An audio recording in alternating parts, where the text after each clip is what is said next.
Supreme কোর্টের এক কলমের আঁচড়ে চাকরিহারা প্রায় 26,000 শিক্ষক ও শিক্ষক কর্মী বারবার তাদের পাশে থাকার আশ্বাস দিয়েছেন খোদ মুখ্যমন্ত্রী মমতা বন্দ্যোপাধ্যায়। তা সত্ত্বেও ডিওয়াই অফিস অভিযান রিলে অনুসরণের সিদ্ধান্ত নিয়েছেন চাকরিহারারা। এদিকে এসএসসি ভবন অভিযান কর্মসূচি রয়েছে তাদের, আবার বিকাশ ভবনে শিক্ষামন্ত্রী ব্রাত্য বসুর সঙ্গেও বৈঠক রয়েছে চাকরিহারাদের।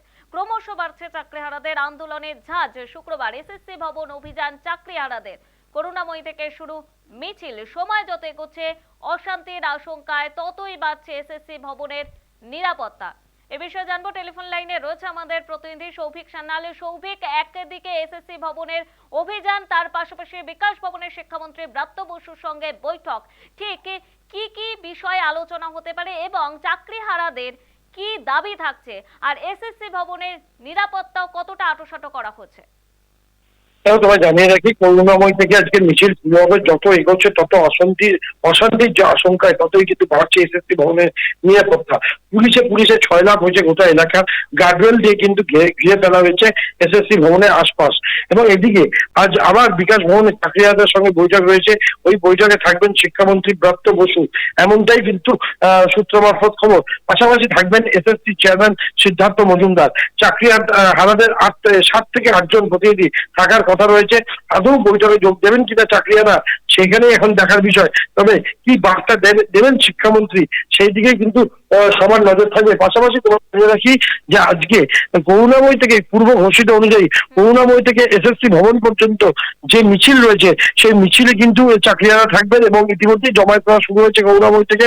তাদের মিছিল কিন্তু কিছুক্ষণের মধ্যেই শুরু হবে। সেই মিছিল কিন্তু যাবে এসএসসি ভবন পর্যন্ত। পুলিশ তাদেরকে যদি আটকানোর চেষ্টা করে তারা কিন্তু বৃহত্তর আন্দোলনে নামবেন বলে এমনটাই হুঁশিয়ারি এখন অব্দি দিয়েছেন সঞ্জিতা।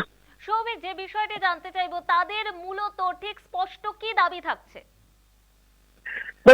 তাদের মূলত দাবি হচ্ছে যে তারা যে যোগ্য চাকরি প্রার্থী এবং তাদের যে ওয়েমার শিট সেটা বলা হচ্ছে বারবার, কিন্তু যে বলেছে সেই ওয়েমার শিট তাদেরকে প্রকাশ করতে হবে এবং শিক্ষামন্ত্রী ব্রাত্য বসু তাদের যেন চাকরিগুলো না যায় সেই মতোই তাদের বৈঠক করবেন এবং বৈঠকে যেন ফলপ্রসূ আসা হয় সেই দাবি নিয়েই কিন্তু তারা আজকে বৃহত্তর আন্দোলনে নামছেন।